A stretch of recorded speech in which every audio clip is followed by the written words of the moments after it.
They say one day he will come to judge us. But if he looked now, if he saw what we've become, what would he find? Perhaps there would be no one left to judge, because little by little, we are destroying ourselves. We're killing what's human within us, and the worst part is, we don't even see it. We scroll past tragedy, numb to the headlines that once would have shaken us to our core. We walk through streets filled with ghosts, people physically present but emotionally absent, lost in the glow of their screens.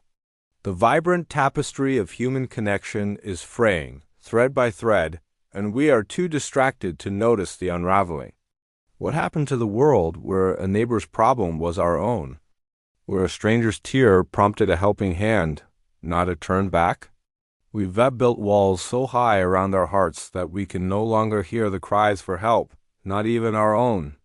We are becoming echoes in empty hallways, reflections in darkened windows, searching for a connection we ourselves have severed. Love is fading.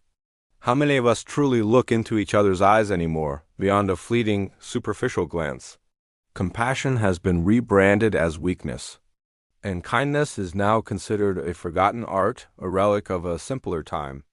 We are so consumed by the relentless race of surviving paying bills, climbing ladders, chasing the next fleeting high that we've completely forgotten how to live. We've forgotten the simple joy of a shared silence, the warmth of a genuine smile, the profound peace that comes from simply being present with another soul.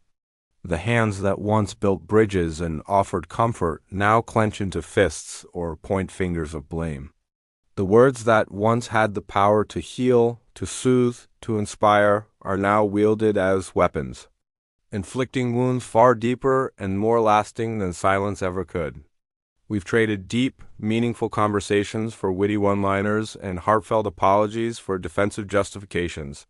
We are islands isolated by a sea of our own making, watching other ships pass in the night too proud or too afraid to signal for company.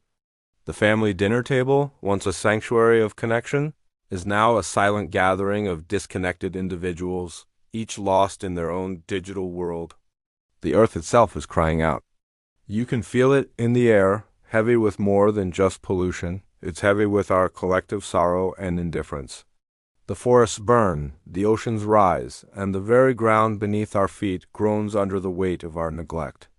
And the human soul, once designed to be as light as a feather, now walks perpetually in shadow, burdened by anxiety, loneliness, and a sense of profound loss we can't quite name.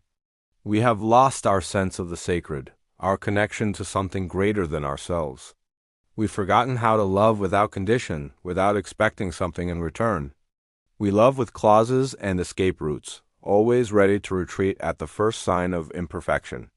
Maybe, when he finally comes, he won't find rebellious sinners to punish. Maybe he will only find the hollowed-out remains of what we used to be souls stripped of their color, their purpose, their light. Just empty shells, beautiful on the outside but vacant within, the echoes of forgotten laughter and dried-up tears their only inhabitants. What a tragic legacy to leave behind a world full of people who had everything yet felt nothing. So before you come to judge us, we ask you to help us first. Remind us of what we have so tragically forgotten. Teach us again the language of love, the practice of compassion, the grace of mercy. Show us how to see the divine in each other's eyes, how to listen with our hearts, how to touch with the intent to heal. Help us dismantle the walls we've built and rediscover the bridges that connect us all. Because if you wait too long, if you delay your return, you might arrive to find a world of empty shells, souls devoid of faith, devoid of light, and worst of all, devoid of hope. A silent world where the music has long since stopped playing. Please, don't let us become the ghosts we are haunting. Help us find our way back to the light, back to each other, back to ourselves. But there is still time. There is always time. As long as one heart, somewhere in this weary world, still chooses to love against all odds. As long as one hand still reaches out to help without asking what's in it for them. As long as one voice still has the courage to forgive a wrong that has been done to them. Hope is alive. It's a flicker, perhaps, but a flicker is all it takes to push back the darkness. Change doesn't start with a divine verdict. It starts with a human choice.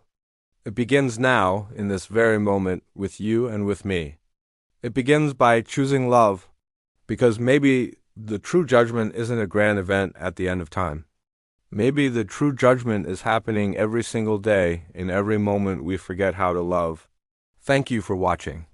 If this message resonated with you, please consider sharing it and subscribing for content that aims to spark a little more light in the world.